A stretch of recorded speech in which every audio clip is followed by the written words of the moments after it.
Today, the Abacus described to us a screening theatre, a space where patrons gathered for communal enjoyment. Further to this, the Abacus set us a simulation directive to envision and design one of these screening theatres. The following is our delivery to the Abacus. This is the optimal screening theatre.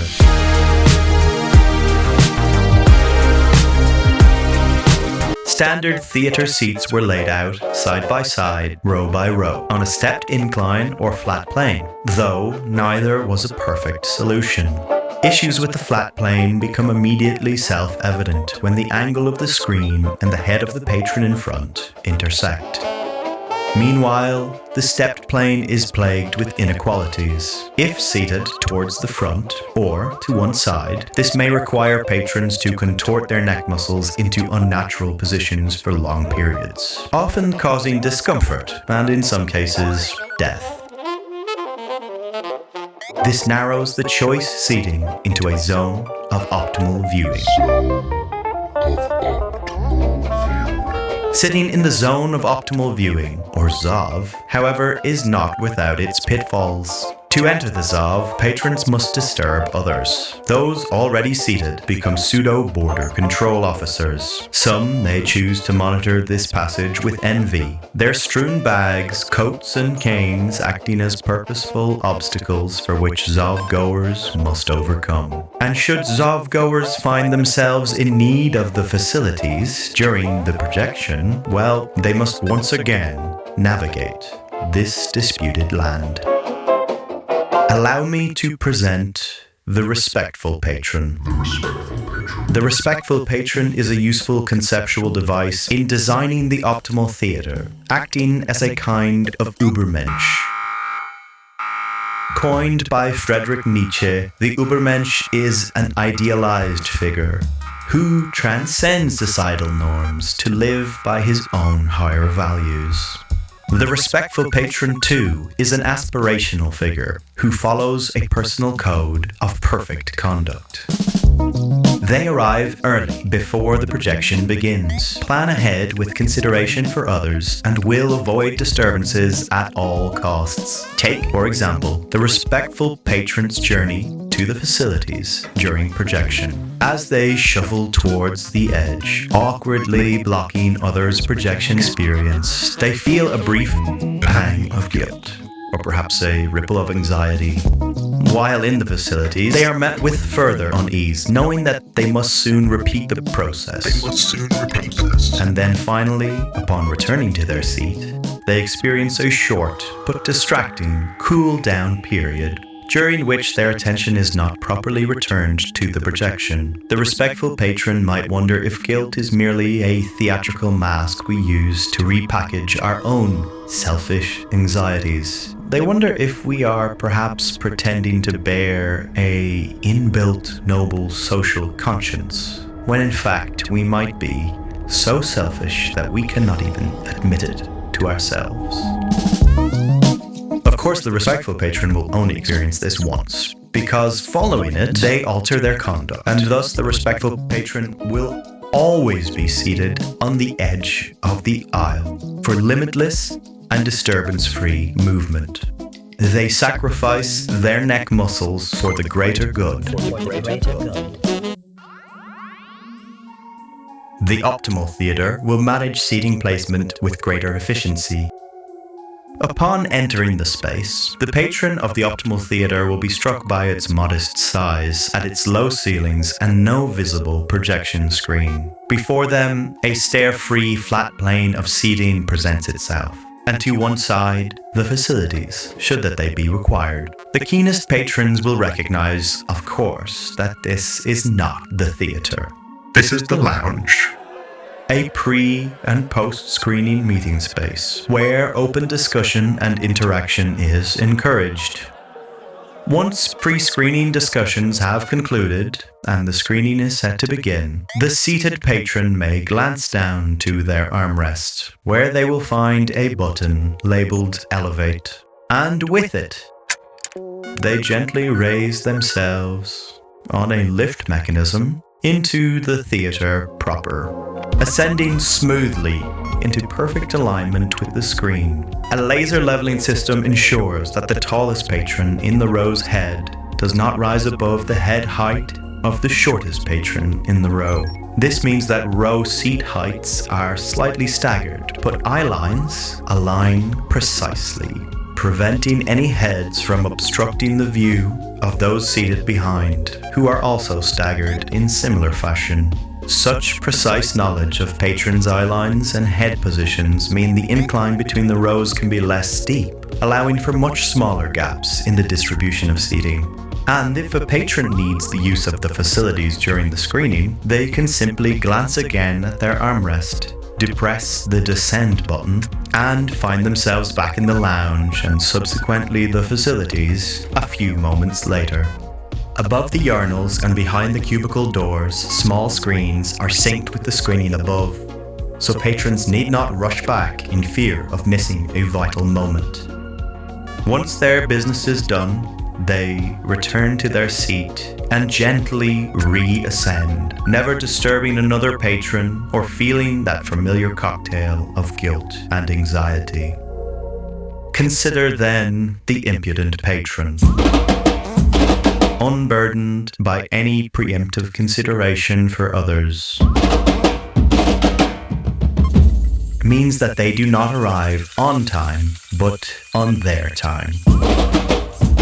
And of course, they have chosen to sit in the ZOV. And by choosing to arrive late, they have chosen to be a disturbance.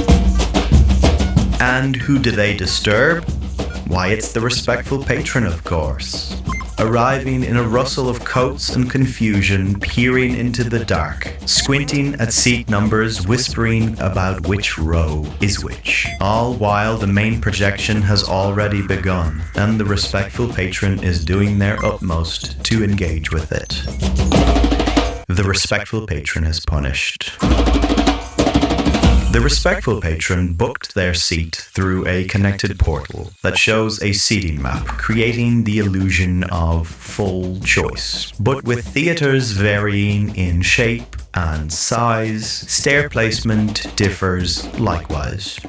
This portal rarely indicates the location of the stairs and exit door. Thus, in order to find the seat with the quickest path of exit, the respectful patron must either guess or cross-reference the theatre number with photographs, or further cross-reference still with satellite imagery of the screening complex, knowing that the theatre doors typically face a central corridor running through the building. They could also use a telephone to contact the theatre beforehand, but that would mean troubling the staff with a mildly atypical question. And while the staff would surely answer in a friendly and straightforward manner, the thought alone fills the respectful patron with a small but persistent dread that hardly seems worth it. Once again, the respectful patron is punished.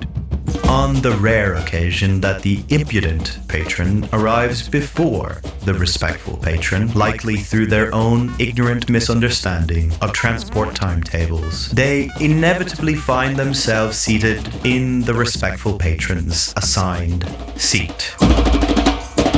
At first, the respectful patron stands at a distance, quietly referencing their ticket, glancing meaningfully up at their seat, hoping the impudent patron notices their mistake. But the impudent patron, knee-deep in their butter-soaked popcorn, remains oblivious. Having meticulously planned their arrival to avoid precisely this moment, the respectful patron must now perform the awkward ritual, politely smiling, leaning at friendly angles, pointing at seat numbers, gesturing at tickets, to socially camouflage the impudent patron's impudencies. In truth, the respectful patron has been conditioned to expect such discomforts. There is a masochistic resignation in their compliance. Meanwhile, the impudent patron, undeterred, gathers their wheelbarrow of popcorn and dripping nachos and ambles off to someone else's reserved seat, ever eager for their next tango. The respectful patron settles into their pre-warmed seat. wipes away the nacho dust residue, and begins the post-social interaction cooldown period. It is a painful process, but one that they've come to find strangely comforting. We have identified this as the central flaw in the design of screening theatres. They reward the impudent patron and they punish the respectful one. And thus, the philosophy we have adopted for the optimal screening theatre is as follows. Reward respectfulness, punish impudence, and accommodate all. We have found that the greatest challenges stem not from just the lack of accommodations for the respectful patron, but the absence of measures to address or guard against the behavior of the impudent patron. But still, the impudent patron is no less a patron than the respectful patron, and they must be accommodated to. In this example, the impudent patron did make a boner, but the theatre's design enables such errors. Though the seat numbering system is theoretically straightforward, it demands more attention than the impudent patron is capable of giving. Therefore, the optimal theatre will avoid such design flaws. After each ticket is scanned at the lounge entrance, a combination of in-floor LEDs and a pathfinding system will illuminate a route, guiding the patron to their seat. The path will remain lit until the seat detects that the patron has sat down. If another patron enters before the first has taken their seat, their path will light up in a different color and be dynamically routed to avoid collisions. This being a stair-free system means it provides accessibility to those with mobility challenges and allows idle designers to continue ignoring stair placement in their booking portal layouts. Patrons once roamed vast plains, where the slaughter of bovinian game was commonplace. The byproducts of this practice, primarily hides, were transformed into materials for clothing and equipment. It is curious indeed that a material designed to keep a large animal warm in the winter should be chosen for furniture in a temperature-controlled theatre. When a patron sits on such material for extended periods, they often begin to perspire heavily. The result is an unsettling bonding of the patron's skin and the bovinian fabric, an adhesion that causes the patron's skin to peel away with a reluctant stretch as they attempt to rise. Some modern screening theatres have implemented reclining seats. True reclining comfort requires a delicate harmony between the inclination of the back and the elevation of the leg. Theatre seats, however, cannot recline the back particularly far, lest the screen vanish from view. What emerges then is a disproportionate recline. The legs extend outward unnaturally while the back receives a meager tilt. It is a posture that evokes not leisure but surrender. The reclined patron, now a laxed figure of ridicule, slouched and askew, more befitting a convalescent ward than a place of communal and cultural shared consumption.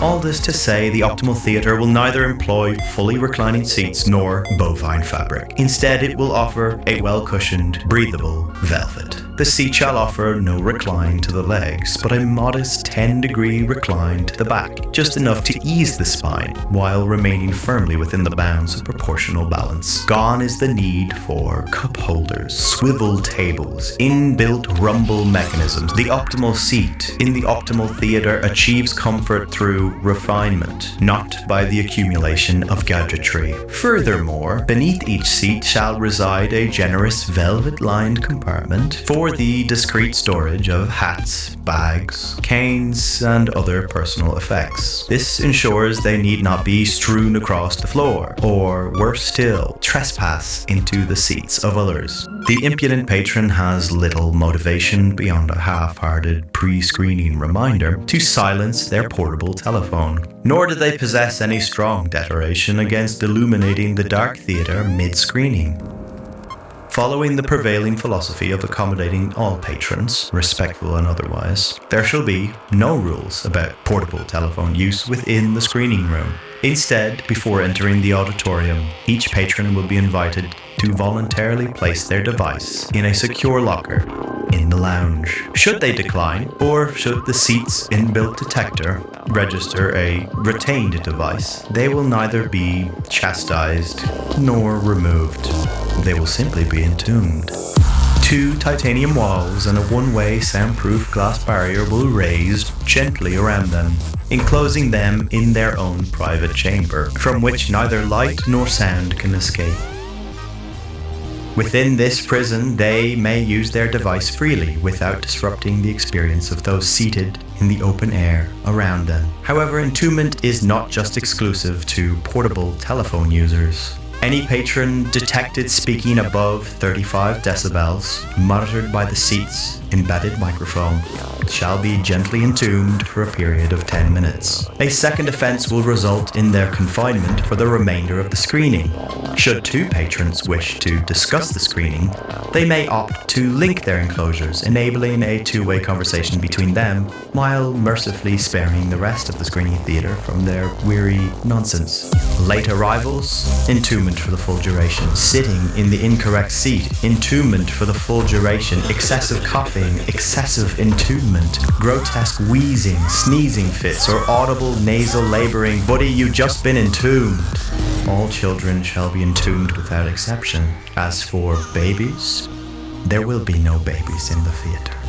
A baby neither requires nor desires to attend a screening, and this should be self-evident to any rational patron.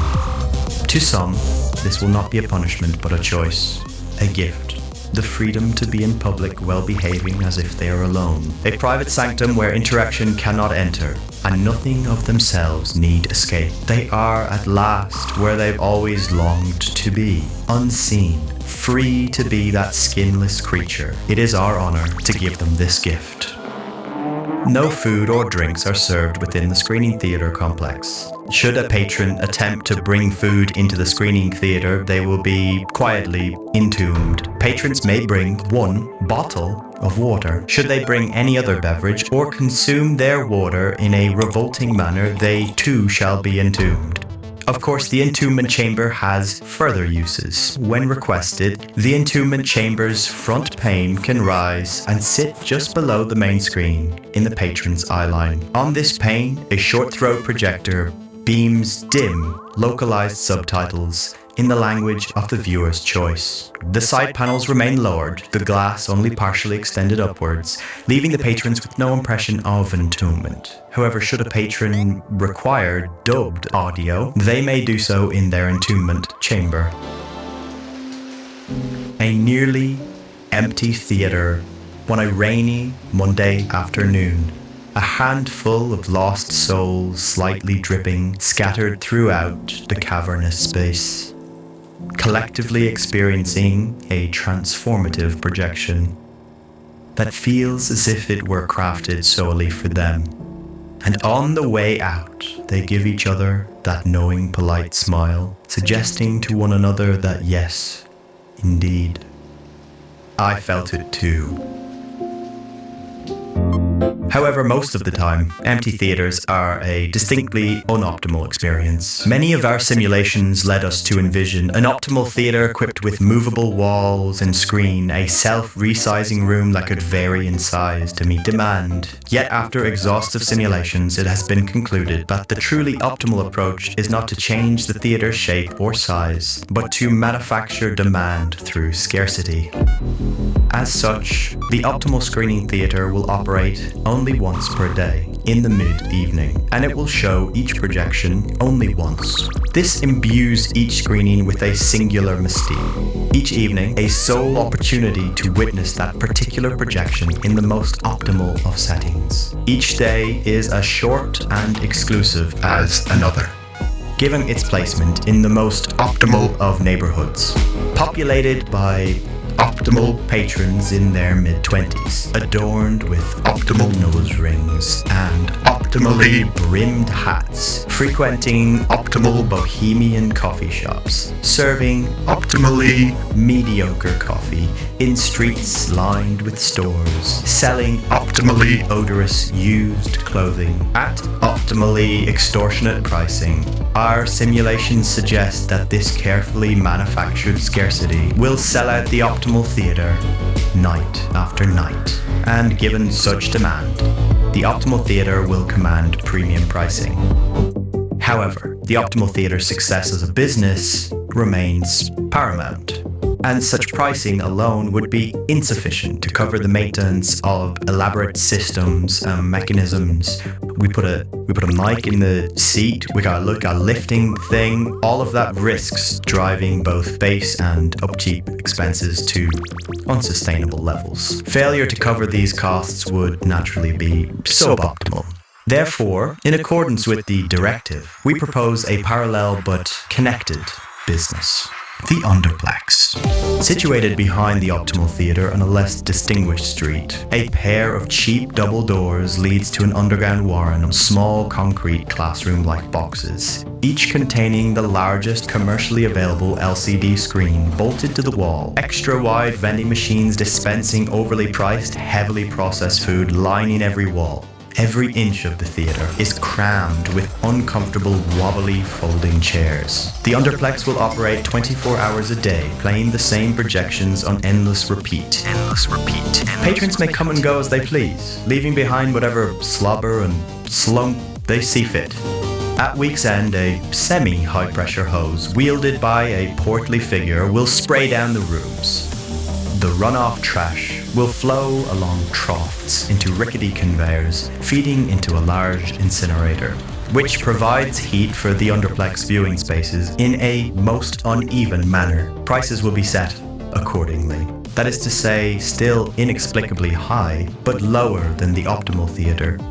And yet simulations suggest the underplex's commercial success will far outstrip the optimal theatre's profitability, and its slop-playing, fluorescently lit grey walls will serve as the true engine of success, driving the optimal theatre's fortunes. The optimal theatre need not bend or change with the times. It need not charge overly exorbitant prices or lure patrons with promotions or events, or even feign some ersatz sense of community. It will be unapologetically a cold and sterile place for cold and sterile patrons who find comfort precisely because they know just beneath them lies a depraved hole, secure in a space that professes itself a judgment-free zone while imprisoning those who stray even slightly out of line.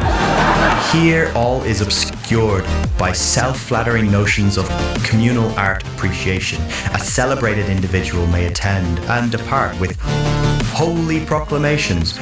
Screening theatres must never die, and what they truly mean is screening theatres like this must never die. The same plea could be made of a diner serving lobsters for loose change, or a bank that hands out free cash at the door. Essential institutions, they say. This is what makes the optimal theatre optimal. The ones downstairs will keep the lights on upstairs.